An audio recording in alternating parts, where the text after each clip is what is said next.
ರಾಜ್ಯಪಾಲರ ಅನುಸಾರ ಕಾರ್ಯದರ್ಶಿ ಮುಖಾಂತರ ಈಗ ಸೈನ್ ಆಯಿತು, ಗೆಸ್ಟೆಟ್ ಆಯಿತು, ಕರೆಕ್ಟಾ? ಆದರೆ ಏನಾಯಿತು, 30 ದಿವಸ ಮುಗೀತು, ನೇಮಕಾತಿ ಆಗಿದೆಯಾ? ನೇಮಕಾತಿ ಆಗಿಲ್ವಲ್ಲ. ಆದ್ದರಿಂದ ನಾವು ಇವಾಗ ಏನು ಮಾಡ್ಬೇಕು ಹೇಳು?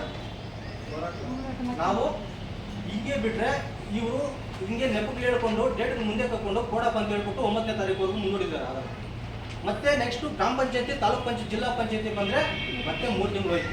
ಹಿಂಗೆ ಇವರು ಮುಂದಕ್ಕೆ ಹೋಗ್ತಾ ಇದ್ರೆ ನಮ್ಮ ಒಂದು ಇದನ್ನು ನಂಬಿಕೊಂಡು ಈ ಕಾಂಪಿಟೇಟಿವ್ ಸ್ಪರ್ಧಾರ್ಥಿಗಳ ಒಂದು ಜೀವನ, ಅವರ ಭವಿಷ್ಯ ತುಂಬ ಲಾಸ್ ಆಗ್ತದೆ, ಅನ್ಯಾಯ ಆಗ್ತದೆ.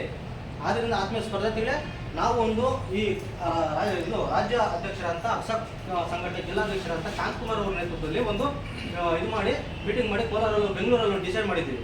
ಪ್ರತಿಯೊಂದು ಮೊನ್ನೆ ಧಾರವಾಡದಲ್ಲಿ ಮಾಡಿದ್ವಿ. ಇವಾಗ ಪ್ರತಿಯೊಂದು ಜಿಲ್ಲೆಗಳಿಂದನೂ ಸಹ ನಾವು ಅದೇ ರೀತಿಯಾದ ಒಂದು ಶಾಂತಿಯುತವಾಗಿ ಪ್ರತಿಭಟನೆ ಕೈಗೊಳ್ಳಬೇಕಂತ ಹೇಳ್ಬಿಟ್ಟು ನಿನ್ನೆ ಒಂದು ಮೀಟಿಂಗ್ ಮಾಡಿ, ಆ ಮೀಟಿಂಗ್ ಮೂಲಕ ಧಾರವಾಡದಲ್ಲಿ 9ನೇ ತಾರೀಕು ಐತೆ. ಈಗಾಗಲೇ ನೋಡಿರ್ಬೋದು, ಅಕ್ಷ ಸಂಘಟನೆ ಗ್ರೂಪಲ್ಲಿ ಯಾರು ನೋಡಿರ್ಬೋದು, 9ನೇ ತಾರೀಕು 8ನೇ ತಾರೀಕು ಇರೋದು.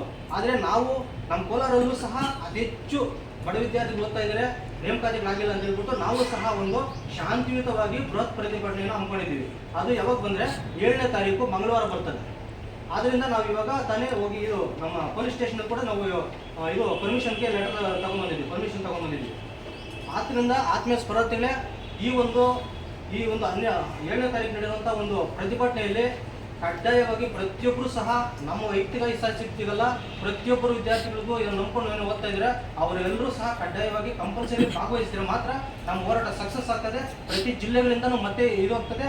ಅವಾಗ ಏನು 1 ತಿಂಗಳಲ್ಲಿ ಮಾಡ್ತೀವಿ ಅಂತ ಹೇಳಿದ್ರೆ ಆದೇಶ ಅವತ್ತೇ ಮಾಡಬೇಕಂತ ಹೇಳಿ ಒಂದು 24 ಗಂಟೆಯಲ್ಲಿ ಮತ್ತೆ ಆದೇಶ ಮಾಡಿ ಹೊರಡಿಸ್ಬೇಕಂತ ಹೇಳ್ಬಿಟ್ಟು ನಾವು ಇವಾಗ ಬೃಹತ್ ಪ್ರತಿಭಟನೆಯನ್ನು ಕೈಗೊಂಡಿದ್ದೀವಿ. ಪ್ರತಿಯೊಬ್ಬ ಸ್ಪರ್ಧಾರ್ಥಿಯೂ ಸಹ ಯಾವುದೇ ನೆಪಗಳು ಹೇಳಿದೆ ನನಗೆ ಯಾಕೆ ಅಂದರೆ ಹಿಂಗೆ ಹೋಗ್ತಾನೆ ಇರ್ತದೆ, ಆಯ್ತಾ?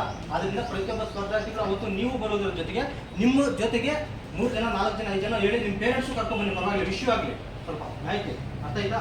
ನೀವು ಇವಾಗ ಏನಾದರೂ ನೆಗ್ಲೆಕ್ಟ್ ಮಾಡಿದ್ರೆ ಅಂದರೆ ನೆಕ್ಸ್ಟ್ 9ನೇ ತಾರೀಕು ಒಂದು 15 ದಿವಸದಲ್ಲಿ ನೆಕ್ಸ್ಟ್ ಮೇ ಜೂನಲ್ಲಿ ಇದು ತಾಲೂಕು ಪಂಚಾಯತ್ ಜಿಲ್ಲಾ ಪಂಚಾಯತ್ ಚುನಾವಣೆ ಬರ್ತದೆ.